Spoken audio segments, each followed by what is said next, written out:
যেভাবে লেখা আছে সেভাবেই পড়ছি। আসসালামু আলাইকুম ভাই, আমি রাজ বলছি। ঢাকার আজিমপুরে থাকি। বর্তমানে বীরশ্রেষ্ঠ নূর মোহাম্মদ পাবলিক কলেজে পড়ি। এটা আমার ভৌতিকতা পাঠানো প্রথম কোনো ঘটনা। এর আগে আমি ভৌতিক দুনিয়ার জন্য ঘটনা পাঠিয়েছি। আগে বলে রাখি, এটা কোনো গল্প নয়, এটা একটা ঘটনা। মূল ঘটনায় যাওয়া যাক। 2010 সাল, শীতকাল, রাত তখন প্রায় 2টো। চারপাশে নীরবতা, ছাত্রাবাসের করিডর একেবারেই যেন নিস্তব্ধ। শিক্ষার্থী বাপ্পি বিছানায় বসেছিল। তার মাথাটা কেমন যেন ভারী ভারী লাগছে। বাপ্পির বন্ধু সালমান পাশের বিছানায় বসেছিল। ওর দিকে তাকিয়ে বলল, তোকে কেমন যেন লাগছে, তুই ঠিক আছিস তো? বাপ্পি একটু চুপ করে থেকে বলল, আমি ঠিক আছি। তারই পাশে বসেছিল মিয়াজ, রিজভি এবং সাফিন। তারা নিজেদের মধ্যেই গল্প করছিল, কিন্তু বাপ্পি ঠিকঠাক মতো শুনতে পাচ্ছিল না। সন্ধ্যার পর থেকে একটা অদ্ভুত অনুভূতি হচ্ছিল। তার মনে হচ্ছিল চারপাশে কিছু একটা যেন বদলে গেছে, কিন্তু সে বুঝতে পারছিল না সেটা কি আসলে। বিছানায় শুয়ে চোখ বন্ধ করতেই হঠাৎ মনে হলো কেউ তার পাশে দাঁড়িয়ে আছে।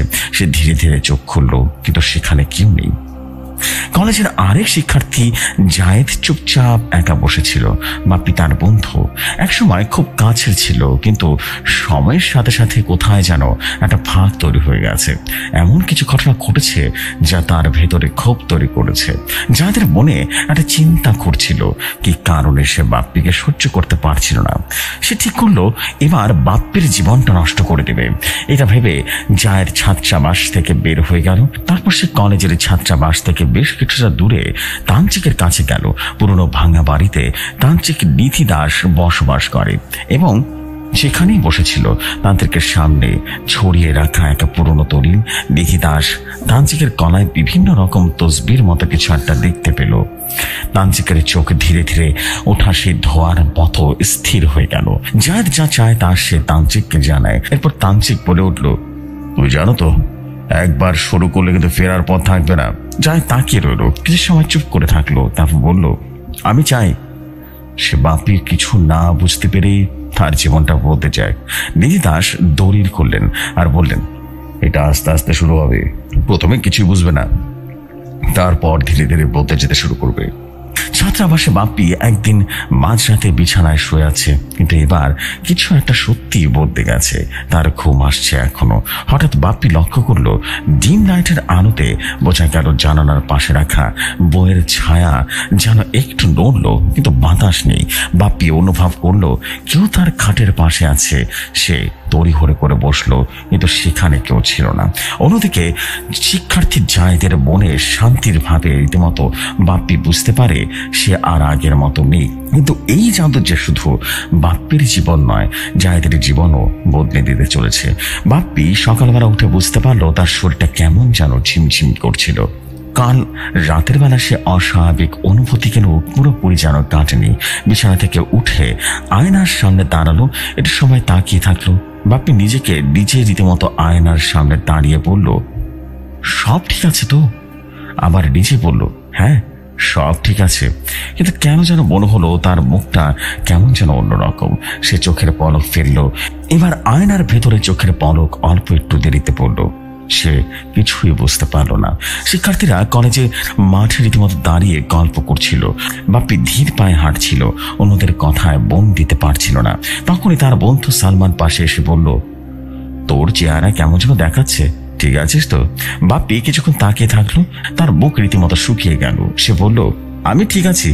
কিন্তু তার মনে একটা ভয় যেন ঢুকে গেছে, কারণ নিজেরও কেমন যেন লাগছে। সালমান ওভাবে জিজ্ঞেস করলো, ঘটনাটা কি? ক্লাসের সময় বাংলা শিক্ষক লিটন স্যার বাপ্পিকে লক্ষ্য করলেন। লিটন স্যার বললেন, বাপ্পি তোদের চুপচাপ কেন? বাপ্পি তাকিয়ে রইল। লিটন স্যার তার দিকে আরো ভালো করে দেখলেন। তার মনে হলো বাপ্পির চোখের নিচে একটা কালো দাগ রয়েছে। সন্ধ্যার দিকে বাপ্পি ছাত্রাবাসে ফিরল। তখনই দরজার পাশে একটা শব্দ হলো। সে তাকালো, কিন্তু কেউ ছিল না। তার পাশে থাকা শিক্ষার্থী রিজভি বলল, তুই কিসের সাথে তাকিয়ে আছিস সে বলতো? হ্যাঁ, কিসের দিকে তাকিয়ে আছিস? বাপ্পি ধীরে ধীরে মাথা নাড়ল আর বলল, কিছু না। কিন্তু সে নিশ্চিত সেখানে কেউ ছিল। শিক্ষার্থী জায়েদ পুরো সময় বাপ্পির দিকে লক্ষ্য রাখছিল। তার মনে কেমন যেন একটা অদ্ভুত অনুভূতি হচ্ছিল।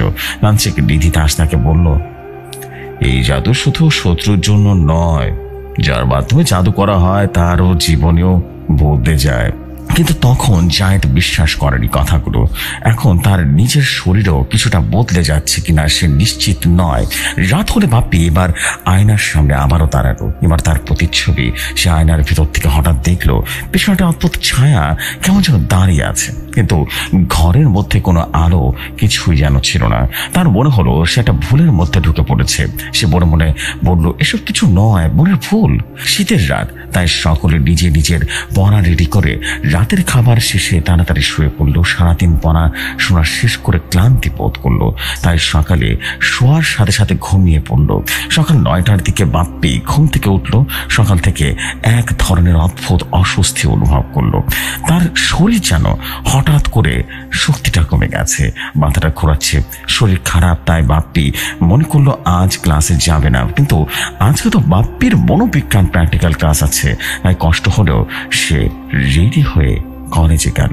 প্র্যাকটিক্যাল ক্লাস শেষে ক্লাসে বসে বসে থাকার সময় মনে হলো তার গায়ে চাপ পড়েছে, যেন ভেতর থেকে কেউ একজন টেনে টেনে তুলছে। তার বন্ধু পাশেই ছিল, খেয়াল করছিল তাকে। রিজি বলল, তোর চোখের নিচে কানে জমেছে, ঠিক আছিস তো তুই? বাপ্পি কিছুই বলল না, কিন্তু তার মনে হচ্ছিল তার পাশে কেউ একজন আছে, তাকে কেউ একজন লক্ষ্য করছে এবং কিছুটা পরিবর্তন হয়ে গেছে। বিকেলে কলেজের শেষে রীতিমতো কোচিং করার পরে বাপ্পি ছাত্রাবাসে ফিরে এলো। বিকেল টাইমে ছাত্রাবাসে তেমন কেউ নেই। বাপ্পির রুমমেট কেউ রুমে ছিল না। ওয়াশরুম থেকে বাপ্পি হাত মুখ ধুয়ে আসলো, নিজেকে স্বাভাবিক করার চেষ্টা করলো, কিন্তু বাপ্পি কিছুতেই স্বাভাবিক অনুভব করতে পারছে না। তার মনে হচ্ছে তার শারীরিক এবং মানসিক কোনো একটা সমস্যা হয়েছে। সামনে ইয়ার ফাইনাল পরীক্ষার চিন্তায় রীতিমতো এমন হচ্ছে সে এমনটাই ভাবলো। শুয়ে শুয়ে সে হুমায়ুন আহমেদের লেখা অপেক্ষা বইটি পড়ছিল। তখনই দরজার পাশে একটা ধাক্কার শব্দ হলো। সে দ্রুত তাকালো, কিন্তু বাইরে কেউ নেই। সে ভাবলো হয়তো বা জোরে বাতাসের কারণে দরজাটি ধাক্কা খেয়েছে। রাতে বাপ্পি তার রুমমেট সহ সকলে শুয়ে পড়লো। রাত 3:30টার সময় সকালে ঘুমিয়েছে। বাপ্পি ঘুম ভাঙলে একটা অদ্ভুত অস্বাভাবিক শব্দে তার ঘুমটা ভেঙে গেল। মনে হচ্ছে যে তাদের উপরের ছাদে কেউ যেন জোরে জোরে দৌড়াচ্ছে। সে শব্দে মনোযোগ না দিয়ে ঘুমানোর চেষ্টা করলো, কিন্তু ঘুমাতে পারলো না। শব্দটা অনেকটা জোরে জোরে হচ্ছিল। তারপর সে বেড থেকে উঠে সালমানকে ডাক দিল। সালমানকে বলল, চল কি দেখে আসি এটা কিসের শব্দ হচ্ছে। সালমান ঘুম ঘুম চোখে বলল, আরে ভাই ঘুমাতো, কাল দেখবো নে, এত রাতে ডাকিস না। তারপর একা একা সে ছাদে চলে গেল। অন্ধকার রাতে স্পষ্ট দেখা যাচ্ছে। সে দেখলো ছাদে কিছুই নেই। তারপরে সে এটাকেও একটা মনের ভুল মনে করে এবং নিচে নামতে থাকলো সিঁড়ি দিয়ে। 2 সিঁড়ি পার করার পরই কেউ যেন তাকে ডাক দিল পেছন থেকে। তার গলা শুকিয়ে গেল। সে মনে মনে বলল, এটা কি আমার মনের ভুল? সে দ্রুত পেছনে তাকালো, কিন্তু কেউই নেই। কিন্তু তার মনে হলো কেউ তার পাশে দাঁড়িয়ে আছে। সে এক মুহূর্ত দেরি না করে তাড়াতাড়ি নিচে চলে আসলো এবং চুপচাপ তার বেডে চোখ বুঝে শুয়ে পড়লো। রাতে আর কিছুই হয়নি। অন্যদিকে জায়েদ নিজের ভেতরে পরিবর্তন লক্ষ্য করলো। তার মনে হচ্ছিল এই জাদুর প্রভাব শুধু বাপ্পির উপর নয়, তার নিজের উপরে পড়েছে। ছাত্রাবাসে রাত কেটে গেল, কিন্তু বাপ্পির মনে শান্তি ফিরে আসেনি। বাপ্পি সকালে উঠে অনুভব করলো তার গায়ে অদ্ভুত এক অনুভূতি, শরীর যেন ঝিমঝিম করছে। কেন যেন মনে হচ্ছিল তার শরীরটা ঠিক আগের মতো নেই। শরীরটা খারাপ হতে থাকা সত্ত্বেও কলেজের সময় হলে সে কলেজে যাওয়ার জন্য বের হলো। কলেজে যাওয়ার পথে হঠাৎ একটা দমকা হাওয়া হলো। সে দাঁড়িয়ে পড়লো। সবকিছুই স্বাভাবিক থাকলেও তার শরীরটা ঠান্ডা হয়ে যাচ্ছে। সে চারপাশে তাকালো, কিন্তু নিজেদের ভেতরে কাজে ব্যস্ত ছিল। তাহলে শুধু তার সাথে কি এমনটা করছে? ক্লাসরুমে বসার সময় লিটন স্যার বাপ্পির দিকে তাকালেন। তিনি বললেন, তোর মুখটা কেমন যেন দেখাচ্ছে। বাপ্পি চুপ করে থাকলো। তারপর সে হাত দিয়ে মুখে স্পর্শ করলো। সে অনুভব করলো তার মুখের চামড়া একটু রুক্ষ হয়ে গেছে, কিন্তু কেন সে নিজেও জানে না। লিটন স্যার কিছুটা অবাক হয়ে মনে মনে ভাবলো, ক্লাসের সব থেকে চঞ্চল ছেলেটা কেমন যেন একটু চুপচাপ হয়ে গেছে এবং 2 থেকে 3 দিন ধরে এমনটা হচ্ছে। কলেজ শেষে ছাত্রাবাসে ফিরে এসে দরজা খুলতে বাপ্পি একটা শীতল বাতাস অনুভব করলো, কিন্তু জানালা তো বন্ধ ছিল। সে ধীরে ধীরে বিছানায় বসলো। তখনই একটা ফিসফিস শব্দ শুনলো, কিন্তু আশেপাশে কেউ ছিল না। অন্যদিকে জায়েদ তার শরীরের ভেতরে অদ্ভুত এক পরিবর্তন টের পাচ্ছে। তার মনে হচ্ছে তার শরীর শরীরটা মনে হয় ভালো নেই, শীতের কারণে ঠান্ডা পড়েছে হয়তোবা, এমনটা লাগছে। ছাত্রাবাসের অস্বাভাবিক ঘটনাগুলো এখন শুধুমাত্র বাপ্পির মাঝে সীমাবদ্ধ নেই। জায়েদ হঠাৎ মনে পড়ল নিধি দাসের কথা। সে ভাবল হয়তোবা অভিশাপের ছায়া তার জীবনও ছড়িয়ে পড়তে শুরু করেছে, কিন্তু সে এখনো নিশ্চিত নয় এটা কল্পনা নাকি বাস্তব। সকালে বাপ্পি ঘুম থেকে উঠে দেখলো তার বাম হাতের তুলনায় ডান হাতটা একটু ভারী লাগছে। ডান হাতে মোটামুটি ব্যথা অনুভব করছিল। শোয়ার থেকে উঠে রুম থেকে বের হলো। তার মনে হলো ছাত্রাবাসে যেন হালকা ধোঁয়া ভাসছিল। সে অবাক হলো এবং তাড়াতাড়ি মোয়াজকে রীতিমতো ডাক দিল। বাপ্পি মোয়াজকে বলল, দেখ তো এগুলো কিসের ধোঁয়া? মোয়াজ বলল, কই ধোঁয়া? আমি তো কিছুই দেখতে পাচ্ছি না। কিছুই তো নেই। এই কথা শুনে বাপ্পি একদম যেন স্তব্ধ হয়ে গেল। তার হাত মুখে ধুলো, তারপরে নিজেই অবাক হয়ে বলল, কই কোথাও তো ধোঁয়া নেই। কলেজের সময় বাপ্পি কলেজে চলে যায়, কিন্তু ক্লাসে বাপ্পি চুপচাপ ছিল। তার কলেজে পৌরনীতির ম্যাডাম তাকে বলেছিল, তুমি কি অসুস্থ? হ্যাঁ। বাপ্পি উত্তর দিল, জি মিস, শরীরটা একটু খারাপ লাগছে আর কি। ক্লাস শেষে আজকে আর কোচিংয়ে গেল না বাপ্পি। বিকেলে ছাত্রাবাসে ঢোকার সময় হঠাৎ দরজার পাশ দিয়ে একটা ধাক্কার শব্দ শোনা গেল, কিন্তু আশেপাশে কেউ ছিল না। তার বুক কেঁপে উঠল। তারপর ভয়ে আর রুমে না ঢুকে নিচে চা খেতে চলে গেল। সন্ধ্যার সময় পড়ায়ও মন বসছিল না বাপ্পির। রাতে ঘুমানোর সময় হলে সে ঘুমাতেও পারছিল না। তার মনে হচ্ছিল তার বিছানায় কেউ যেন বসে আছে, কিন্তু সে কে? সে ধীরে ধীরে উঠে বসলো। তখনই তার একদম তার ঘাড়ের কাছে একটা নিঃশ্বাসের শব্দ শোনা গেল। সে তড়িঘড়ি করে তাকিয়ে দেখলো কেউ নেই। অন্যদিকে জায়েদ ঘুম থেকে উঠলো গভীর রাতে। তার মনে হলো শরীরটা হালকা হয়ে গেছে, কিন্তু কেন? জায়েদ লক্ষ্য করলো তার হাতের আঙ্গুলগুলো অস্বাভাবিক ঠান্ডা। পরে পানি খেয়ে সে ঘুমিয়ে পড়লো। সকালে ঘুম থেকে উঠে বাপ্পি জানতে পারলো জায়েদের শরীর নাকি ঠান্ডা লেগেছে এবং সে নাকি ধোঁয়া ধোঁয়া বলে চিৎকার করছে। বাপ্পির মনে মনে ভাবলো জায়েদেরও মনে হয় একই সমস্যা হচ্ছে। তাই বাপ্পি সিদ্ধান্ত নিল এখন আর অপেক্ষা করা যাবে না। গত কয়েকদিন ধরে যা ঘটেছে সেটা স্বাভাবিক নয়। সে অনুভব করলো তার শরীরে কিছুটা আটকে গেছে, যা তাকে চলাচল করতে বাধা দিচ্ছে। সে বেয়াজের কাছ থেকে জানতে পারলো জায়েদ নাকি পরিবর্তন শুরু হয়েছে বা অনুভব করছে। জায়েদ এখন আর তার নিজের ভুল বুঝতে পারলেও সে জানে না এই অভিশাপের শেষ কোথায়। জায়েদ নিজের ভুল বুঝতে পেরে বাপ্পিকে ডাকে এবং তাকে সব কাহিনী খুলে বলে। এ সকল শুনে রীতিমতো বাপ্পি নিস্তব্ধ হয়ে যায়। জায়েদের শরীর খারাপ, তাই সে আর কলেজে যাবে না। ছাত্রাবাসের বারান্দায় দাঁড়িয়ে বাপ্পি মোয়াজকে রীতিমতো বলল, ভাই আমি তো ভালো নেই, সত্যি বলছি, আমার শরীরে অদ্ভুত একটা পরিবর্তন করছে। মোয়াজ কিছুক্ষণ চুপ করে তাকিয়ে থাকলো, তারপর বলল, তুই যা অনুভব করছিস সেটা কি শুধু ভয় নাকি তোর শরীরে কিছু একটা হচ্ছে? সত্যি করে বলতো। বাপ্পি মুখে কিছু বলতে পারলো না। মোয়াজ বলল, শোন ভাই, তোর আজ সকালে যাওয়া লাগবে না। তো চিনিস বড় মসজিদে আবরার হুজুরকে, তার কাছে যা, নিশ্চিত কোনো না কোনো সমাধান পাবি। আর হুজুরকে জায়েদের কথাও বলিস, কেমন? বাপ্পি আগে থেকে জানা ছিল আবরার হুজুর, যিনি বহু বছর ধরে মানুষের সমস্যার সমাধান করে আসছেন। তিনি জানেন অশুভ শক্তি কিভাবে কাজ করে। বাপ্পি বড় মসজিদে গেলে হুজুর বাপ্পির চেহারা দেখিয়ে বুঝে ফেলেন। হুজুর বলল, তোমার শরীরের শক্তি কমে যাচ্ছে, কারণ তোমার আত্মা কোন এক অদৃশ্য শক্তির সাথে লড়াই করছে। এই কথা শুনে বাপ্পির শরীর রীতিমতো শিউরে উঠল। বাপ্পি কাঁপা কাঁপা গলায় বলল, আমার উপর কি সত্যি কিছু করেছে? হ্যাঁ। হুজুর মাথা নেড়ে বললেন, হ্যাঁ, এই অভিশাপ একদিনে আসেনি, এটা বহুদিন ধরে তৈরি করা হয়েছে। বাপ্পি জায়েদের করা সমস্ত ঘটনা খুলে বলল। বাপ্পি আরো বলল, জায়েদও কেমন যেন বদলে যাচ্ছে, মানে তার শরীরে কেমন যেন একটা পরিবর্তন ঘটছে। হুজুর চোখ বন্ধ করে কিছুক্ষণ বসে রইলেন, তারপর বললেন, এ অভিশাপ শুধু একজনের উপরে নয়, দুজনের উপরে কাজ করছে। তার মানে এটি কালো জাদু, খুব শক্তিশালী কালো জাদু। হুজুর বললেন, জায়েদকে এখনই নিয়ে আসতে হবে। বাপ্পি সাথে সাথে ছাত্রাবাসে যায় এবং জায়েদকে সাথে করে নিয়ে আসে হুজুরের কাছে। তারপর হুজুর জিজ্ঞেস করলেন, কেন তুমি এত বড় বিপদের পথ বেছে নিলে? আর সে তান্ত্রিকটা কি বলো তো, সত্যি করে বলো। তখন জায়েদ ভয় ভয় করলো, তিনি তান্ত্রিক নিধি দাস। আপনার হুজুর এবার গম্ভীর হয়ে চিন্তা করলেন, এই কালো জাদুর উৎস তান্ত্রিক, কিন্তু তার উদ্দেশ্য কি? জায়েদ বলল, সে তান্ত্রিক তো কোনো উদ্দেশ্যের বিষয়ে কিছু বলেনি। হুজুর চুপ হয়ে গেলেন। আপনার হুজুর গভীর চিন্তায় ডুব দিলেন। তার কপালে গভীর ভাঁজ দেখা যাচ্ছিল। বাপ্পি আর জায়েদ আতঙ্কিত হয়ে অপেক্ষা করছিল। বাপ্পি ভাবছিল, হুজুরকে কোনো সমাধান করতে পারবেন? হুজুর দীর্ঘশ্বাস ফেললেন, তারপর বললেন, তোমাদের উপরে যে শক্তি কাজ করছে সেটা সহজে যাবে না। হুজুর আরো বললেন, নিধি দাস শুধু তান্ত্রিক নয়, সে একটা অভিশাপ কারক। তার কাজ মানুষের জীবন ধ্বংস করা। বাপ্পির কণা শুকিয়ে গেল, জায়েদের মুখে একটা ভয় যেন সাদা হয়ে গেল। বাপ্পি বলল, তাহলে কি আমরা কখনো মুক্তি পাবো না? হুজুর একটু এগিয়ে এলেন, তার চোখে এক ধরনের দৃঢ়তা।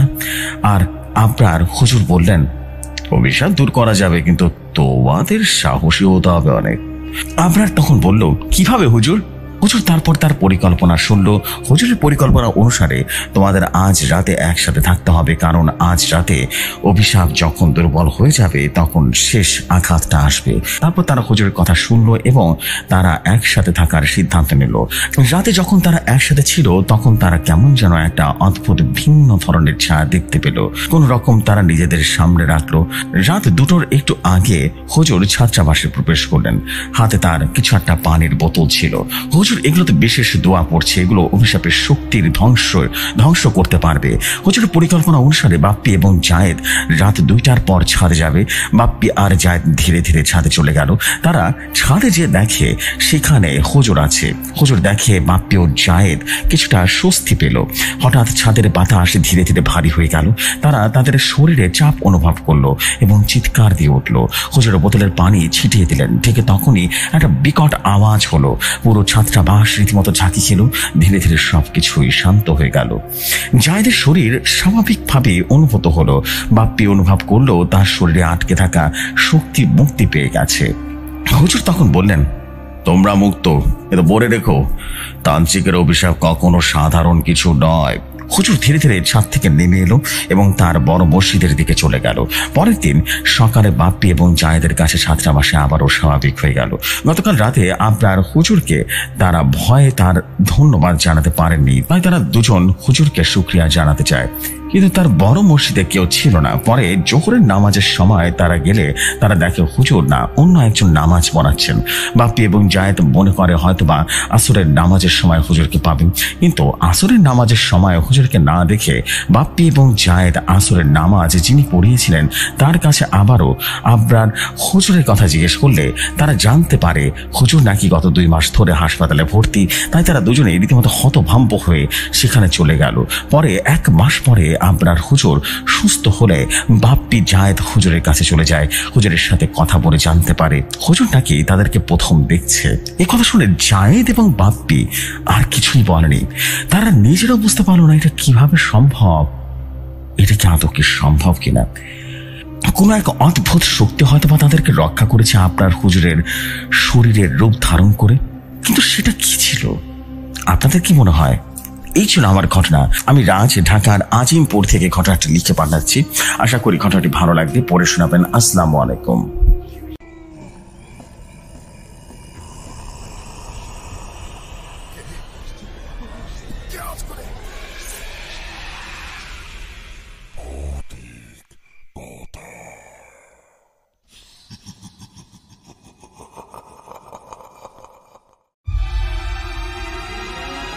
ওয়ালাইকুম আসসালাম রাজ ভাই, থ্যাংক ইউ ভেরি মাচ।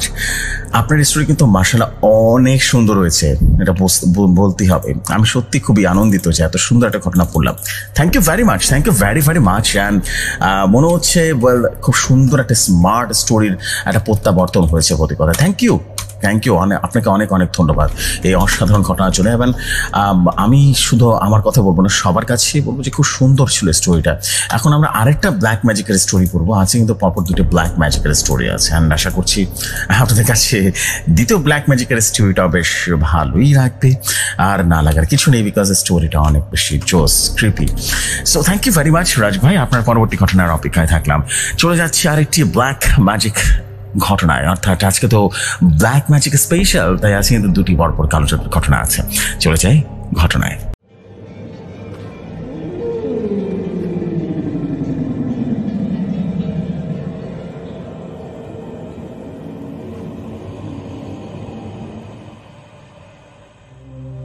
যেভাবে ঘটনাটি পেয়েছি ঠিক সেভাবেই পড়ে শোনাচ্ছি। আসসালামু আলাইকুম জফরি ভাই, আশা করি ভালো আছেন, ভালোর দলেই আছেন। আমার নাম তানভীর হাসান।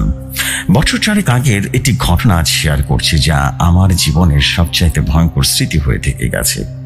অনেকেই কালো জাদুর ঘটনা শুনেছে, কেউ বিশ্বাস করে বা কেউ করে না, কিন্তু আমি আমার চোখে যেটা দেখেছি সেটা মনে করলে আজ রাতেও ঘুম আসে না আমার। ঘটনাটি ঘটেছিল 2019 সালের শেষের দিকে, যখন আমি আমার গ্রামের বাড়ি শানিপুরের কয়েক দিনের জন্য বেড়াতে গিয়েছিলাম। শানিপুর দূরবর্তী গ্রাম, চারদিকে মাঠ, বাঁশঝাড়, পুকুর আর পুরনো কিছু রহস্যই ঘেরার স্থাপনা। তখনই প্রথম শুনি আমাদের পাশের বাড়ির এক লোক কবির মোল্লা হঠাৎ উধাও হয়ে গেছে। কেউ বলে সে পাগল হয়ে গেছে, আবার কেউ বলল তাকে কারো জাদুতে জড়িয়েছিল। আমি তখন এসব ব্যাপারে তেমন একটা পাত্তা দিইনি, কিন্তু এরপর এক রাতে সব ঘটনা যেন বদলে যায়। ঘটনাটা শুরু হয় 28 ডিসেম্বর রাতে। আমি তখন গ্রামের বাড়ি দোতলার ঘরে ছিলাম। শীতকাল, বাইরে ঠান্ডা। হঠাৎ জানালা ফাঁক দিয়ে একটা গন্ধ পাই, পচা রক্তের মতো গন্ধ, কাঁচা গোস্তের মতো। মনে হচ্ছিল কেউ যেন ভেজা ছাল পোড়াচ্ছে। আমি জানালা দিয়ে বাইরে তাকিয়ে দেখি দূরে বাঁশবাগানের মাথায় কেউ যেন দাঁড়িয়ে আছে। আগুনের আলোয় তার ছায়া কাঁপছিল, যেন অদ্ভুত কেন অনিয়মিত আকৃতি। আমার শরীর তখন ঠান্ডা স্রোত বয়ে যায়। পরদিন সকালে আমি গ্রামের বয়স্ক চাচা রহিম চাচার কাছে জানতে চাইলাম, চাচা, কবির মোল্লা কি সত্যি কালো জাদু করতো? চাচা কিছুক্ষণ চুপ করে থাকলেন, তারপর নিচু গলায় বললেন, শোন তানভীর, যা শুনেছিস সবটাই সত্যি না, আর যা সত্যি তা সবাই বলতে চায় না। কিন্তু কবিরের ঘরের নিচে একটা পুরনো সেপটিক ট্যাঙ্কের মতো জায়গা আছে, কেউ জানে না সেটা কি। লোকজন বলে সে রাতে সেখানে কিছু দাফন করতো, কোনো সাদা কাপড়ে মোড়া কিছু। দাফন মানে মানুষ? মানুষ নয়, কিন্তু মানুষ না বললেও ভুল হবে না। এই কথার পর আর কিছুই জানতে ইচ্ছে করেনি। সেই রাতে ঘটনাটি ঘটে। আমাদের বাড়ির কাজের লোক আবুল হঠাৎ করে উল্টাপাল্টা কথা বলা শুরু করে দেয়। সে বলে, ওরা এসে গেছে, সাদা চোখে কিছুই দেখা যায় না, ওরা নিচে আছে। সে বারবার একটা ছেলেরই নাম বলছিল, রিফাত। রিফাত ছিল এই গ্রামেরই ছেলে, বছর দুয়েক আগে হঠাৎ নিখোঁজ হয়ে যায়। কেউ বলতো নদীতে ডুবে মরেছে, কেউ বলতো কবির মোল্লা বাড়ির পেছনে কুয়োতে পড়েছে। কিন্তু আবুলের মুখে রিফাতের নাম শুনে সবাই যেন থমকে যায়। সে বলে, আমি সব দেখেছি, ওকে কেটে কেটে দিয়েছিল রাত 2টোর সময় মাটির নিচে। আমার হাত পা ঠান্ডা হয়ে আসে। আমরা কয়েকজন মিলে সেই রাতে কবির মোল্লার বাড়িতে যাই। বাড়িটা তখন পরিত্যক্ত ছিল, জানালা দরজা সব কিছু বন্ধ ছিল, কিন্তু একটা জানালার কাঁচ ভাঙা ছিল। ভেতরে ঢুকেই ঘ্রাণ পাই, সেই একটা পচা রক্ত ধোয়ার মতো গন্ধ। ঘরের নিচে একটা পাথরের ঢাকা দেখি, যেটা ঠিক যেন সেপটিক ট্যাঙ্কের মুখ। কেউ একজন একটা লোহার রড দিয়ে সেটা ঠেলে খুলে দিয়েছে। ভেতরে কি ছিল জানেন জেফি ভাই? একটা ছোট্ট কাঠের বাক্স, তার ভেতরে সাদা কাপড়ে মোড়ানো কিছু জিনিস। লক্ষ্য করলাম একটা শিশুর পুতুল, এক জোড়া নখ আর একটা রক্তাক্ত তাবিজ। আমরা যা দেখছিলাম তা কাউকে বলা সম্ভব ছিল না, কিন্তু সবচেয়ে ভয়ঙ্কর ব্যাপার ঘটেছিল পরদিন রাতের বেলা। আবুল হঠাৎ করে উধাও হয়ে যায়। সারা রাত খুঁজেও তার কোনো হদিস পাওয়া যায় না। সকালে গ্রামের পুরনো আম গাছের নিচে তার দেহ পাওয়া যায়, চোখ খোলা, ঠোঁট কালো আর গলায় বাঁধা সেই রক্তাক্ত তাবিজ। এই ঘটনার পর পুরো গ্রামে রীতিমতো আতঙ্ক ছড়িয়ে পড়ে। কেউ রাত নামলেই ঘর থেকে বের হয় না। অনেকেই বলে কবির মোল্লা আত্মা ফিরে এসেছে তার শেষ চুক্তি পূরণ করতে। কেউ কেউ বলে সে কোনো এক শয়তানের সাথে গোপনে চুক্তি করেছিল, কিন্তু সেই সময় বলে দিতে পারেনি। এখন সেই শয়তান নিচে শিকার খুঁজে বেড়াচ্ছে। আমি তখনও জানতাম না এই ঘটনার ভয়াবহতা তো কেবল শুরু হয়েছিল। পুরো সেপটিক ট্যাঙ্কের মুখ খুলে পাওয়া গিয়েছিল একটা কাঠের বাক্স। তার মধ্যে ছিল রক্তাক্ত তাবিজ, নখ আর একটা শিশুর পুতুল। পরদিন সকালে পাওয়া যায় আবুলের নিথর দেহ, তার গলায় ঝুলছিল সেই তাবিজ। পুরো গ্রাম যেন এমন লাশ দেখে হতভম্ব হয়ে গেল। এটা তো কেবল শুরু ছিল, আরো ভয়াবহ যে কিছু অপেক্ষা করছিল আমাদের জন্য তা কটা দিন পরে আমরা টের পেয়েছিলাম। রাতে আমি আর রহিম চাচা মিলে আবারও ঢুকলাম কবির মোল্লার সেই পরিত্যক্ত বাড়িতে। আমাদের সাথে ছিল গ্রাম পুলিশ জলিল ভাই। লাঠি আর টর্চ নিয়ে এগোলাম আমরা। ঘরে পশ্চিম দিকে মাটির দিকে আমরা খুঁজতে খুঁজতে একটা কাঠের পাটাতন খুঁজে পাই। ধুলো বালিতে ঢাকা। ওটা তোলার পর নিচে একটা বাক্স পায়, যেন লুকানো কোনো সিন্দুক। ভেতরে একটা পুরনো চামড়া বাঁধানো ডায়েরিতে লেখা ছিল, আজ 31শে অক্টোবর। আজ চিঠিও পুলিশ শেষ করলাম। অষ্টম পাতালের দিকপাল রুহানি কালা আমার ডাকে সাড়া দিয়েছেন। এখনো 4টা বড়ি বাকি আছে, পূর্ণিমার আগেই শেষ করতে হবে, না হলে সে আমাকে শেষ করে দেবে। আমাদের কণ্ঠ যেন শুকিয়ে গেল। রুহানি কালা নামটা প্রথম শুনলাম, পরে রহিম চাচা বললেন, এটা কোনো সাধারণ জিন নয়, এটা একটা শয়তান আত্মা, যাকে আহ্বান করে তান্ত্রিকের জীবনের বিনিময় ক্ষমতা চায়। ডায়েরি পড়ার 3 দিন পর থেকে গ্রামের মধ্যে এক প্রকার অদ্ভুত ঘটনা ঘটতে শুরু করলো। প্রথম দিন বাজারে মোদি আলম চাচা হঠাৎ নিজের ঘাড় কাটতে যায়, সবাই ধরে ফেলে। পরদিন সকালে সে নাকি নিজের রক্ত ছড়াতে মারা যায়। দ্বিতীয় দিন এক শিশুকে পাওয়া যায় স্কুলের পেছনে বাঁশ বন গলায় দড়ি দিয়ে ঝুলন্ত অবস্থায়। শিশুর মুখ খোলা ছিল আর সেখানে লেখা ছিল, আমি মুক্তি চাই।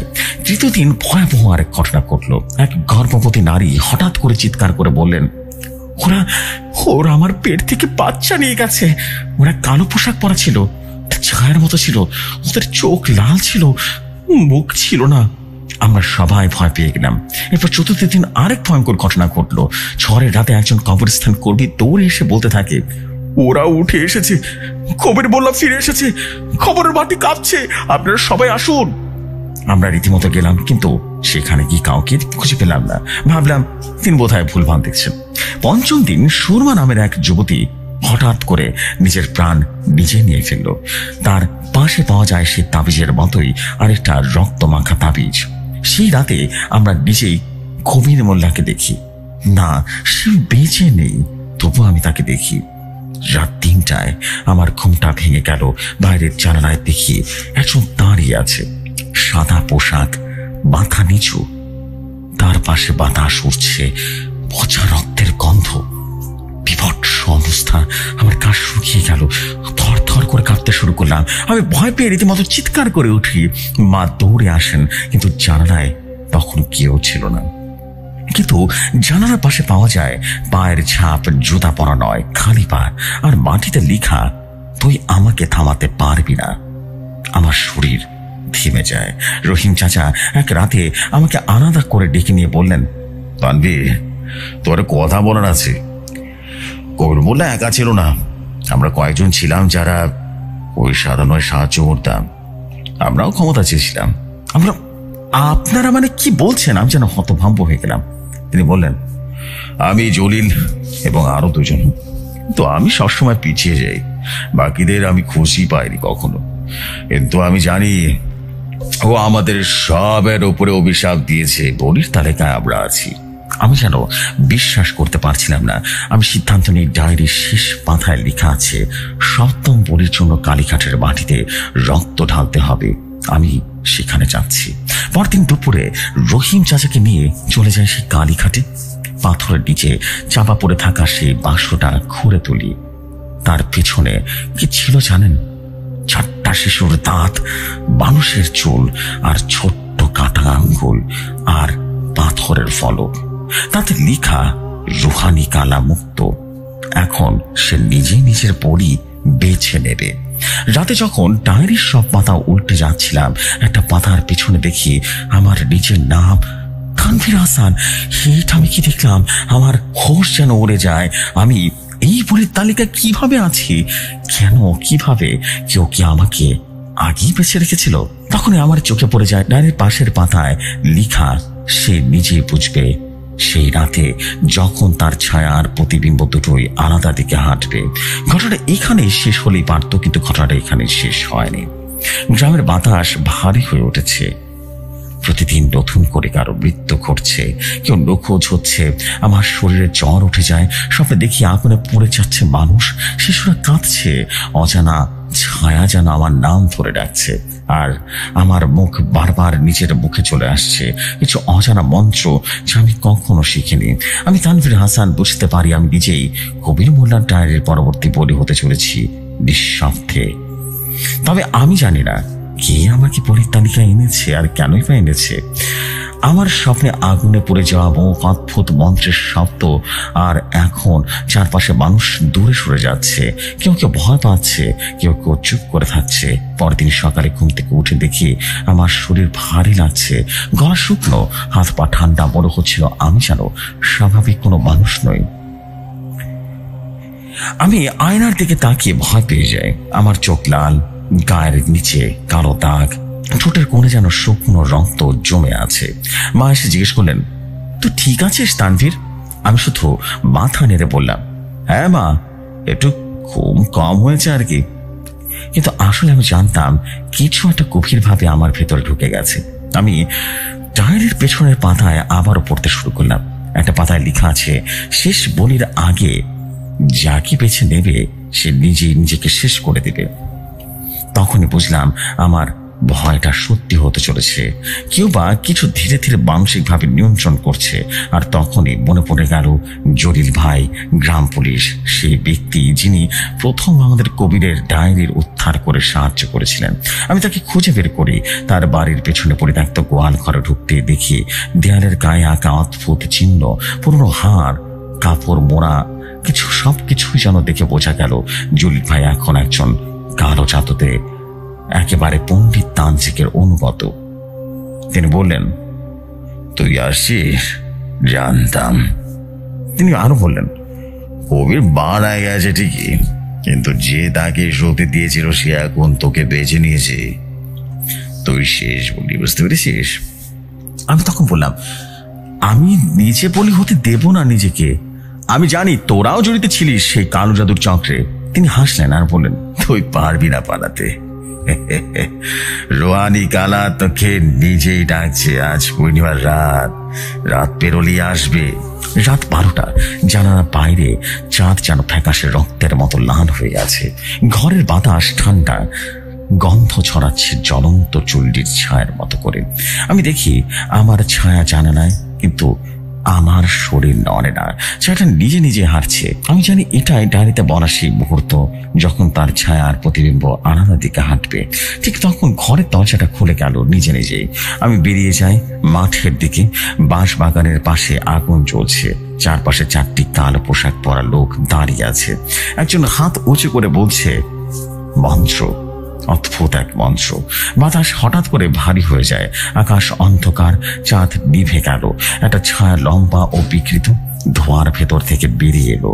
তার চোখ রীতিমতো লাল, মুখ নেই, শুধু একটা গর্ত। সেখান থেকে আসছে ভয়ঙ্কর শব্দ, যেন হাজার মৃত আত্মার কান্না। সে আমার দিকে তাকিয়ে বলল, তুই এখন আমার। তুই স্বেচ্ছায় এসেছিস, তোর ভিতরে আমি এখন থাকবো। আমি জ্ঞান হারালাম। যখন জ্ঞান ফিরল, আমি একটা পরিত্যক্ত ঝুপড়ির মধ্যে শুয়েছিলাম। আমার পাশে এক বৃদ্ধ বসে আছেন। তার নাম বললেন কবির মোল্লার মাস্তান গুরুর শেষ শিষ্য ফজল করিম। তিনি বললেন, তুই মরিসনি, রক্ষা পেয়েছিস, বুঝতে পেরেছিস? কেউ তোকে ছাড়েননি, তোর ভেতর ঢুকে পড়েছে। এখন তুই চাইলে ওর হাত থেকে কিন্তু মুক্তি পেতে পারিস, তবে তার জন্য দিতে হবে আর একটা বলি। আমি যেন কেঁপে উঠলাম। আমি বললাম, মানে কি? অন্য একজনে তোর জায়গা নিতে হবে, বুঝতে পেরেছিস? না হলে একদিন তুই নিজের গলা কিন্তু কেটে ফেলবি। আমি বুঝতে পারলাম এটা স্রেফ বেঁচে থাকার প্রশ্ন নয়, এটা আমার আত্মাকে বাঁচানোর প্রশ্ন। এখন আমি যাদের বিশ্বাস করি তাদের মধ্যে কাউকে কি এই বলি দিতে হবে? কাকে দেব? কাকে মারবো? আমি নিজেকে আর তখন মানুষ থাকবো? রুহানি কালা আমার শরীরে ঢুকেছে। আমার ঘুম নেই, স্বপ্ন নেই, শুধু একটা অন্ধকার ছায়া মাথার ভেতরে ঢুকছে। মগজ ফিসফিস করে বলছে, আরেকটা পুটি, আরেকটা। গ্রামের মানুষ এখনো জানে না তাদের মাঝে একজন ঘুরে বেড়াচ্ছে, সে সম্পূর্ণ মানুষ নয়। আমি তানভীর হাসান। এখন নিজেই জানি না আমি আদৌ বেঁচে আছি নাকি কি হচ্ছে আমার সাথে। আমি তানভীর কবির মোল্লার ডায়েরির নিচে নাম নিজেই খুঁজে পাই। বুঝে যাই আমি পরবর্তী বলি।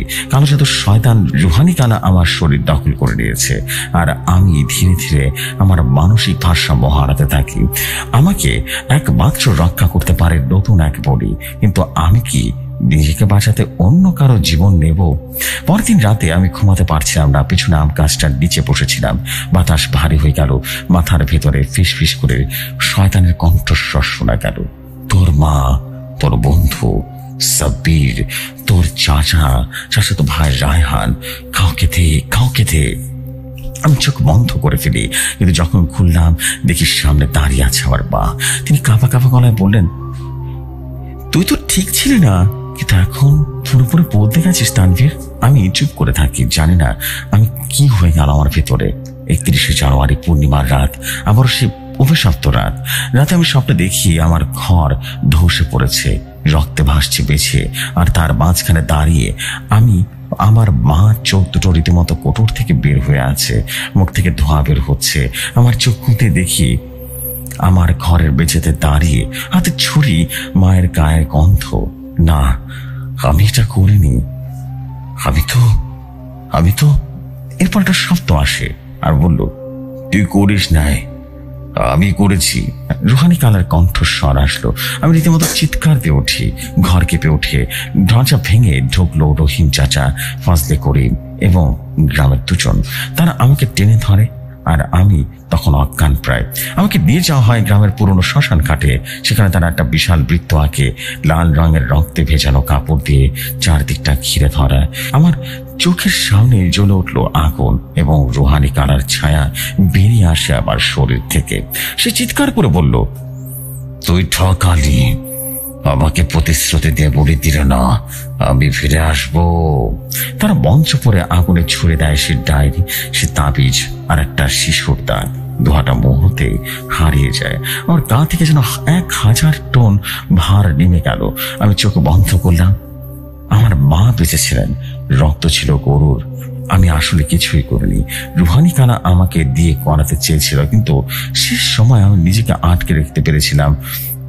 ফজলে করিম বলেন, তুই শেষ মুহূর্তে নিজের আত্মা বিক্রি করনি, তুই মানুষ হিসেবে টিকে আছিস, বুঝতে পেরেছিস? আমি গ্রাম ছেড়ে চলে আসি, আর কখনো গ্রামে ফিরে যায়নি। রুহানি কানা হয়তো হারিয়ে গেছে, হয়তোবা নয়, কারণ মাঝে মাঝে এখনো স্বপ্নের ভেতরে আমি সেই অদ্ভুত ছায়াটাকে দেখতে পাই। আমি শুধু প্রার্থনা করি আর যেন কোনোদিন এমনটা না হয়। যে সময় এটাই ছিল আমার ঘটনা ভৌতিক কথার জন্য। যদি ঘটনাটি ভালো লাগে পরে শোনাবেন। আসসালামু আলাইকুম।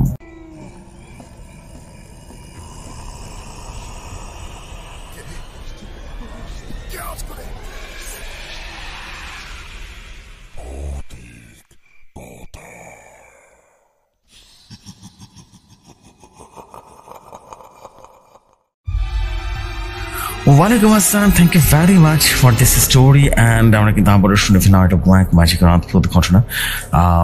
খুবই ডিফারেন্ট একটা স্টোরি ছিল। থ্যাংক ইউ ভেরি মাচ আপনার স্টোরির জন্য। অ্যান্ড আমরা কিন্তু আমাদের কথা অনুযায়ী পরপর 2টি ব্ল্যাক ম্যাজিকের স্টোরি শুনে ফেললাম। আমরা এখন চলে যাবো একটা ডিফারেন্ট স্টোরিতে। আমরা সিয়াম ইসলাম ভাইয়ের একটা স্টোরিতে চলে যাবো। আশা করছি আপনাদের অনেক ভালো লাগবে। চলে যাই আমরা পরবর্তী ঘটনায়।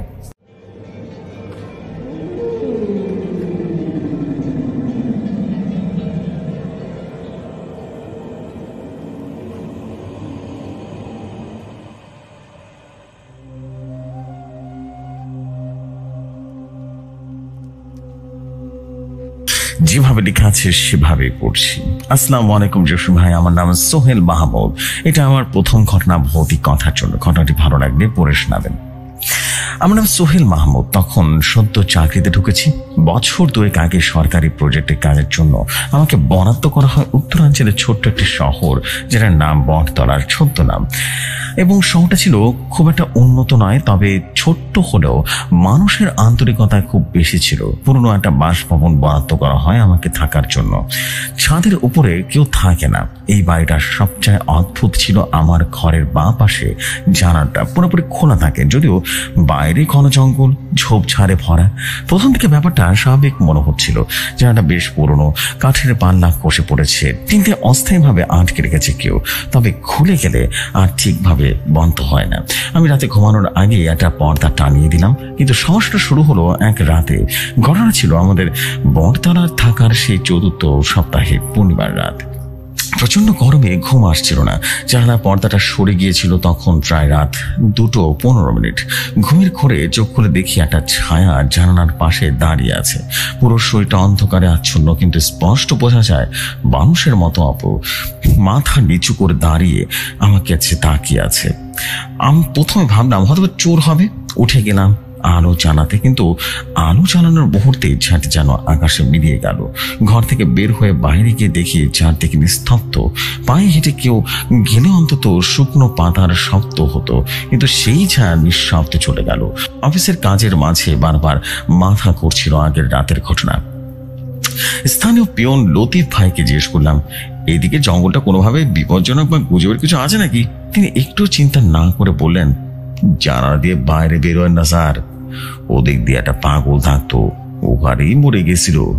লোকজন কয় এখনো মাঝে মাঝে ওর ছায়া দেখা যায়, ওরা জানালা খুলে দেয়। আমি রীতিমতো হেসে উড়িয়ে দিলাম কথাটা, কিন্তু আমি একটা বিশ্বাস করতাম না। তবে সেই দিন রাতের ছায়াটা ব্যাখ্যা করতে পারছিলাম না কিছুতেই। একটা অদ্ভুত জিনিস খেয়াল করলাম, প্রতিদিন রাত 2টা থেকে 3টার মধ্যে জানালা থেকে কিছু তাকিয়ে থাকলে ছায়াটা ফিরে ফিরে আসে। ঠিক যেন কেউ দাঁড়িয়ে জানালার গা ঘেঁষে আমার ভেতরে তাকিয়ে আছে, অথচ বাইরের আলোয় ছায়া পড়ছে না। সে ছায়া যেন জানালার ভেতর থেকে বাইরে নয়, বরং বাইরের দিকে থেকে ঘরের ভিতরে ঢুকতে চায়। কোনো রাতে শব্দ হয় না, শুধু ছায়া নিঃশব্দে। রাত 3টার সময় হঠাৎ জানালার কাছে একটা শব্দ আসে, ঘর ঘর শব্দ। একটা লোক যেন নখ দিয়ে জানালার টিন ঠরছে আর খসছে। আমার গায়ে কাঁটা দিয়ে উঠলো। দরজা জানালা দিয়ে রীতিমতো বসে রাখলাম, আলো জ্বালিয়ে, হাতের কাছে কাঠের লাঠি নিয়ে। সকালবেলা উঠে দেখি জানালার দিকে রীতিমতো নিচে কাদা মাটির ওপরে পায়ের ছাপ। কোনো মানুষ নয়, বরং অদ্ভুত ভাবে পেছনে বাঁকানো পায়ের ছাপ, ঠিক যেন কেউ উল্টো ভাবে পায়ে হেঁটে গেছে। ছবি তুললাম। পিয়ন লতিফ ভাইকে দেখাতে তিনি বললেন, স্যার এটা তো সাহাজিনের সাপ। এই ছায়া রীতিমতো আটে, বুঝতে পারছেন? আর সামনে আসলে তার শরীর নাই ছায়া হয়ে যায়, আর পেছনে পেছনে চলাফেরা করে, এটা ছায়াজিন। 3 দিন পর লোহার অ্যাঙ্গেল দিয়ে রীতিমতো জানালাটা জোর করে আটকানো হলো। তারপরে 2 রাত কিছুই ঘটেনি। 3য় রাতে আবারও সেই শব্দ। এবার জানালা থেকে নয়, শব্দটা এলো ঘরের দেয়ালের ভেতর থেকে। দেয়াল যেন নিঃশব্দে ফেটে উঠেছে, যেন কেউ জানালার পরিবর্তে এখন দেয়ালের ভিতরে ঢোকার পথ খুঁজছে। এক ভয়ঙ্কর গন্ধ ছড়ালো ঘরের ভেতরে, পচা রক্ত আর ধোঁয়া মিশ্রিত এক বিভৎস গন্ধ। কিছুক্ষণ পরে থেমে গেল এবং আমার দিকে তাকালো। আমি আতঙ্কে চোখ বন্ধ করলাম। 20 থেকে 30 সেকেন্ড পর আবারও চোখ খুলে দেখি কিছুই নেই। পরদিন সকালে আমি স্থির করলাম এই বাড়ির ইতিহাস আমাকে জানতে হবে, নাহলে ঝামেলা দিন দিন বাড়তে থাকবে। বটতলার পুরনো বইপত্র খুঁজতে গিয়ে এক বৃদ্ধ মসজিদের ইমাম আমাকে বললেন, এই জায়গাটা আগে এক স্কুল শিক্ষকের ছিল, তার নাম ছিল সাদেক মাস্টার। বউ মারা যাওয়ার পর উনি একাই থাকতেন। তারপর একদিন হঠাৎ করে জানালায় রীতিমতো গলায় রশি দিয়ে আত্মহত্যা করেন। কিন্তু অদ্ভুত ব্যাপার হলো, তার আত্মহত্যার কোনো কারণ কেউ খুঁজে পায়নি। কেউ বলতো উনি ছায়া দেখতে পেতেন, আর এরপর থেকে প্রতি পূর্ণিমায় কেউ না কেউ সেই জানালায় দাঁড়িয়ে থাকা একটা ছায়া দেখেছে। শরীর যেন কেঁপে উঠল। কিন্তু জানালাটা তো বন্ধ। আমি বলতেই ইমাম সাহেব বললেন, চা কি কখনো জানালায় দরকার পড়ে? হ্যাঁ ভাইজান, ওরা আসে যেখানে ওদের ডাকা হয়। একদিন রাতে আমি বিছানায় বসে কাজ করছিলাম ল্যাপটপে। হঠাৎ মনে হলো কে যেন আমার কানে ফিসফিস করে বলল, সোহেল জানালা খুলে দাও। আমি এক ঝটকায় উঠে দাঁড়ালাম। কেউ নেই, দরজাটা বন্ধ, জানালা লক করা। ঘড়ির কাঁটা দেখলাম 2:59।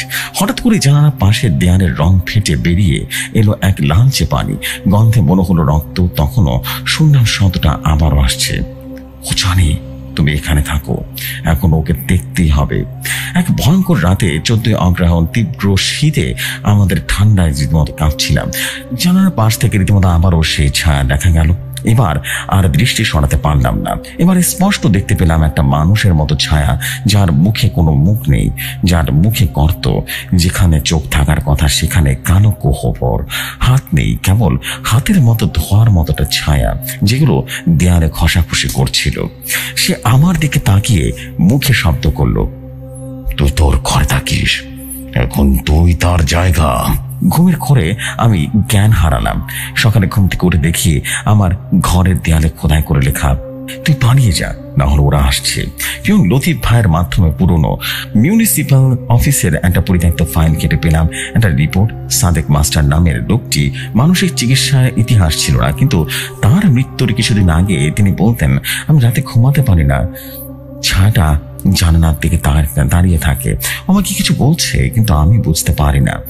আরো এক ভয়ঙ্কর লাইন সেখানে ছিল, ঘর খালি করতে চায় যেন কেউ আসে তার মতো করে। একজন বয়োজ্যেষ্ঠ কবিরাজের কাছে গেলাম, তিনি কাঁচা হলুদের পানি ছিটিয়ে দিয়ে বললেন, এই জায়গাটা ছায়াজিন আছে, এটা একটা পথ প্রদর্শক ছায়া, ওরা যে একবার ঢোকে সেই ঘরে আর কাছে নিরাপদ থাকে না। জানালা আসলে রীতিমতো এক প্রবেশদ্বার, আর তুমি জানালা বন্ধ করেছো, তাই এবার তোমার ভেতর দিয়ে ঢুকবার চেষ্টাও করবে।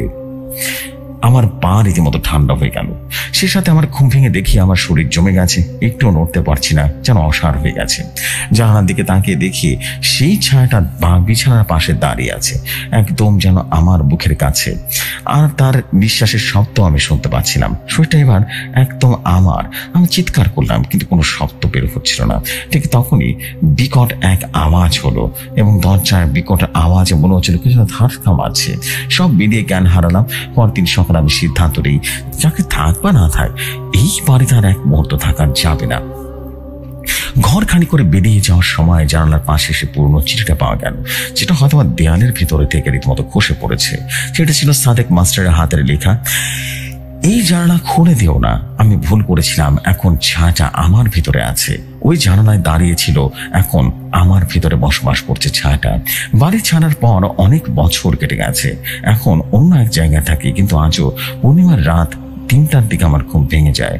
এক বন্ধুকে পাঠিয়েছিলাম, সে ফিরে এসে বলল, ভাই জানালায় কার ছায়া ছিল রে?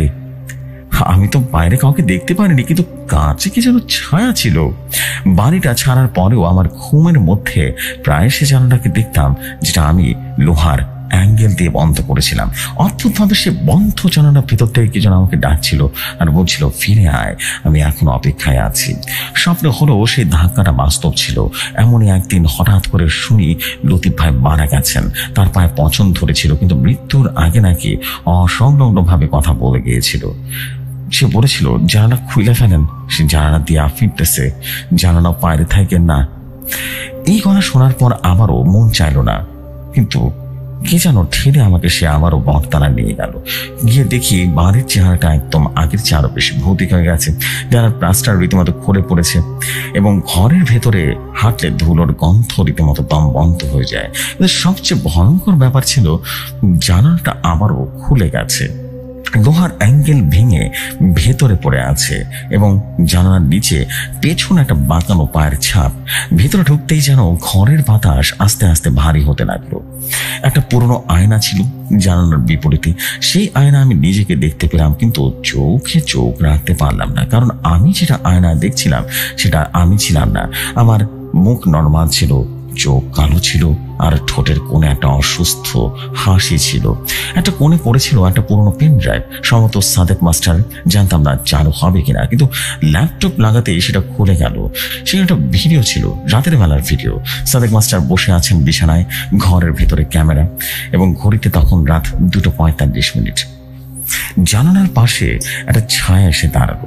ধীরে ধীরে জায়গাটা গা ঘেঁষে দেয়ালে ঘষা দিতে থাকে। সাদেক মাস্টার তখনও বন্ধ করে কিছু পড়ছিলেন। 2:59 সাদেক মাস্টার হঠাৎ থেমে যান। 3:01 তিনি আচমকা উঠে দাঁড়িয়ে হাসতে শুরু করলেন, এক বিকট অস্বাভাবিক হাসি। মুখটা উল্টে যাচ্ছিল। ভিডিওর শেষে শুধু একটাই কথা বললেন, আমি এখন শুধু একটা ছায়া, জানালা আমার ঘর নয়, আমি নিজেই জানালা। সেই রাতে আমি সিদ্ধান্ত নিই, এই জানালার রহস্য আমাকে শেষ করতেই হবে। ঘর পরিষ্কার করি, জানালার চারিদিকে লবণ ছিটিয়ে দিই, এবং দরজা বন্ধ করে কোরআন শরীফ তেলাওয়াত করতে থাকি। 2:50 ঘরের বাতাস কাঁপতে শুরু করলো। 2:57 জানালা হালকা ছায়া দেখা দিল, এবং 2:59 আমার পেছনে দাঁড়ালো সে ছায়াটা। আমি ঘুরে তাকাতে দেখি সাদেক মাস্টার, কিন্তু তার মুখ ছিল ছায়ার মতো, চোখে গর্ত, মুখের ভেতরে অন্ধকার, আর শ্বাস যেন ধীরে ধীরে পড়ছে। তিনি ধীরে ধীরে বললেন, তুই আমাকে জায়গা দিলি, তুই জানালায় তাকালি, তুই ঘরে ঢুকলি, এখন তুই আমার। আলোর স্পর্শে শরীরটা যেন ফেটে যায়। আলো জ্বালালাম, ঘর থর থর করে কাঁদতে শুরু করলো। তখনই হঠাৎ সবকিছু নিস্তব্ধ। আমি আর কোনোদিন সেই ঘরে যাইনি, কিন্তু জানাটা আজও আছে। অদ্ভুত বিষয় হলো ইসলামরা জানে যেখানে ওরা ভাড়া থাকে সেই রাতে জানালা পাশে দাঁড়িয়ে থাকে অদ্ভুত এক ছায়া। জানালাটা আজও খুলে যায়, কিন্তু ভেতর থেকে। তারা বলে এই ছায়া এসে রাত 3টায় জানালায় ঘষাঘষি করে, অদ্ভুত সাউন্ড করে। ঘটনাটা এখনো অনেকে কাহিনী ভাবে উড়িয়ে দিবে বা গাছে করে ভাববে, কিন্তু আমি জানি ঘটনার ভয়াবহতা কত বেশি ছিল। এই ছিল ঘটনা। আমি এরপর ফিরে আসি, আর কখনো সেখানে আর যাওয়া হয়নি, সেটা এখনো পড়ে আছে। আমি ভেবেছিলাম সেই ঘটনার রহস্য উদ্ঘাটন করতে পারবো, কিন্তু আমার দ্বারা সেটা সম্ভব হয়নি। এই ছিল ঘটনা। ভালো লাগবে পড়ে শোনাবেন। আসসালামু আলাইকুম।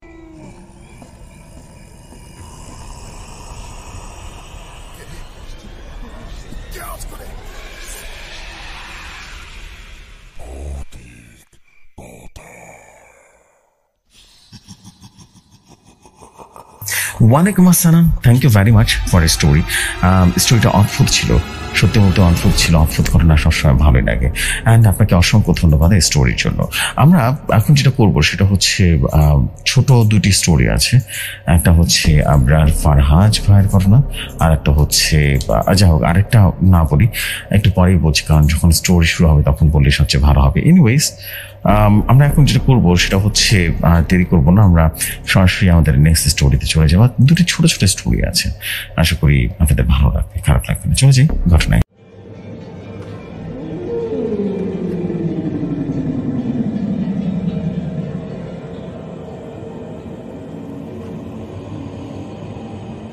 যেভাবে লেখা আছে সেভাবে পড়ছি। আসসালামু আলাইকুম জুবশন ভাই, কেমন আছেন? আশা করি ভালো আছেন।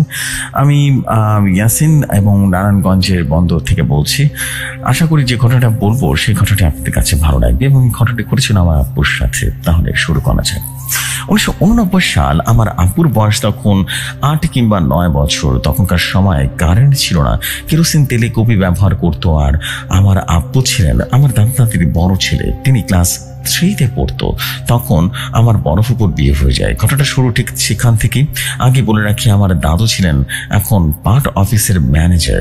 আমার দাদু চাকরি নেওয়ার 5 বছর পর আমার 2 ফুপু বিয়ে হয়ে যায়। আমরা ফুপুরা 5 বোন, ভাই নেই।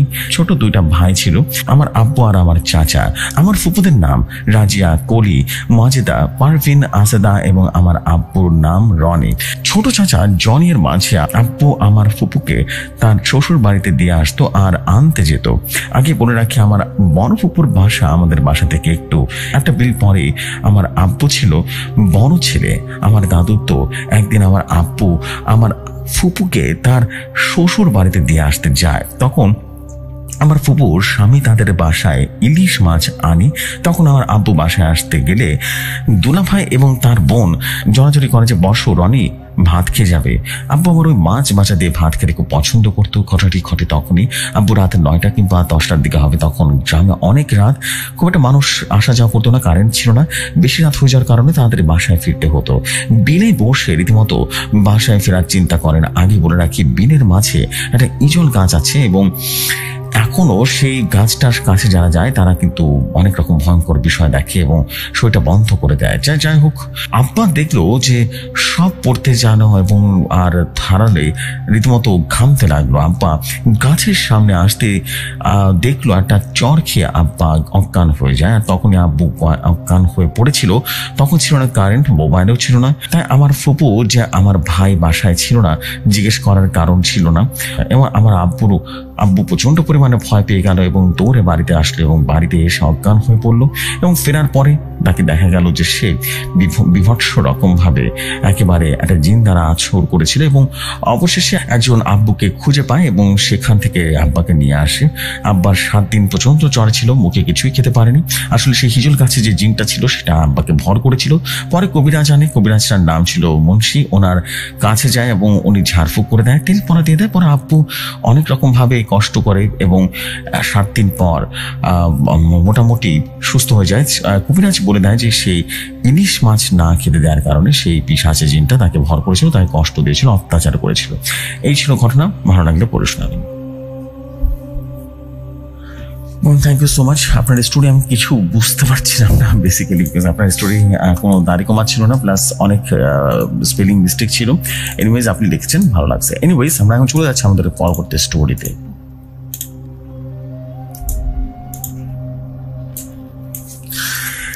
তিনি লিখেছেন, আসসালামু আলাইকুম ভাই, ভালো আছেন আশা করি। আমার নাম মোহাম্মদ আশিক।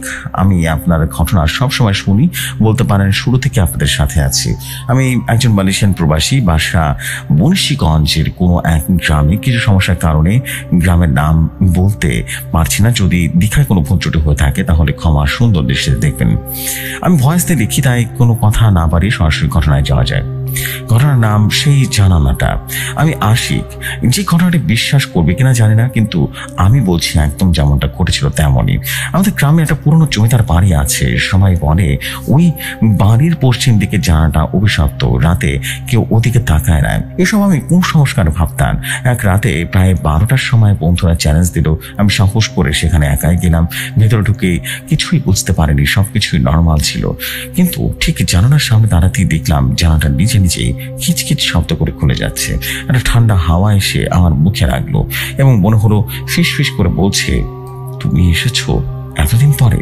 আমার শরীর জমে গেল, দৌড়ে পালাতে পারছিলাম না, কিন্তু পা যেন আটকে গেল। তারপর আমি আর কিছুই মনে করতে পারিনি। পরের দিন সকালে বাড়ির উঠোনে আমি অচেতন অবস্থায় পড়েছিলাম। বাড়ির লোকজন আর পাড়ার লোকেরা রীতিমতো আমাকে ধরে নিয়ে যায়। আমি তখন ভালোভাবে চোখ খুলতে পারছিলাম না। আমার মা আমাকে নিয়ে গেলেন গ্রামের হুজুরের কাছে। হুজুর তখন আমাকে কিছু বনাতে পানি দিলেন এবং তাবিজ পরা দিলেন এবং বলে দিলেন যে এই বাড়ির দিকটায় নাকি একটা পুরনো আত্মা বাসা বেঁধে আছে। তিনি আমাকে কিছু দোয়া পড়ে দিলেন আর বলে দিলেন এই পানি পড়াটা খেতে। পানি খাওয়ার পর ধীরে ধীরে সুস্থ হয়ে যায়, কিন্তু আজও সেই রাতের কথা ভুলতে পারি না, আর কখনো সেই বাড়িতেও যায়নি। যে সময় এটাই ছিল ঘটনা। যদি ভালো লাগে ছোট্ট এই ঘটনাটি শেয়ার করে দিতে পারেন ভৌতিক কথায়। Well, thank you very much for your story. And আজকে কিন্তু এপিসোডটা আমরা শেষ করে ফেলছি। আজকের এপিসোডটা অনেক লম্বা নয়, 1 ঘন্টার episode. And this is the fact. Thank you very much, thank you very much. And আশা করছি আপনাদের সবার কাছে স্টোরি অনেক বেশি ভালো লেগেছে। ভালো লাগলে ডেফিনেটলি আপনারা কমেন্ট করে জানাবেন। আপনাদের কমেন্টের আশায় কিন্তু আছি। So this is the fact. Thank you very much. আমি আর দেরি করবো না, আমি এখন চলে যাচ্ছি আজকের মতো। এখন একটু পরে কিন্তু নিশ্চয়ই জানেন যে একটু অলরেডি কিন্তু এখন চলছে আমাদের ভৌতিক কথা ক্লাসিক এপিসোড, অর্থাৎ ক্লাসিক স্টাইলের এপিসোড, যেখানে সেরা সেরা ঘটনাই শেয়ার করা হয়। নিশ্চয়ই জানেন classic episode it's all about class maintain করে যেসব ঘটনা শেয়ার করা হচ্ছে, long story plus classic story, মানে ক্লাসিক টাইপের স্টোরি, রিয়েলিস্টিক অ্যান্ড খুব পাওয়ারফুল স্টোরি, সেগুলোর প্রাধান্য পাবে। যেমন জিনের ঘটনা আছে, জায়ান জিনের ঘটনা আমরা ক্লাসিকে শেয়ার করব। আমরা হামিদ জিনের ঘটনা আমরা ক্লাসিকে শেয়ার করব। এরপর মুনকার জিনের ঘটনা আমরা হয়তো বা সামনে ক্লাসিক ফলিকার ক্লাসিকে শেয়ার করব। সো ক্লাসিক মানে আমরা যেটা বলতে চাইছি, সে পুরনো সেই ফিলিংসটা থাকবে, পুরনো স্টাইলের আমরা ঘটনা শেয়ার করব। কোনো আলাদাভাবে কোনো স্টোরি আলাদাভাবে প্রাধান্য দেওয়া, শুধু বেস্ট স্টোরিগুলোকে আমরা মানে আলাদাভাবে করে নিয়ে সেখানে শেয়ার করব এবং সেভাবেই আগের মতো করে ভৌতিকতা চলবে, ভৌতিকতা ক্লাসিক। আর এখনকার যে নতুন আপডেট সেটা তো আছে, যে আমরা যেটা শুনলাম, আশা করছি আপনাদের নতুন পুরনো মিলিয়ে খুব ভালো একটা সময় যাবে। দেরি করবো না, এখানে আজকে আমাদের বিদায় নিচ্ছি। আসসালামু আলাইকুম, শুভরাত্রি সবাইকে।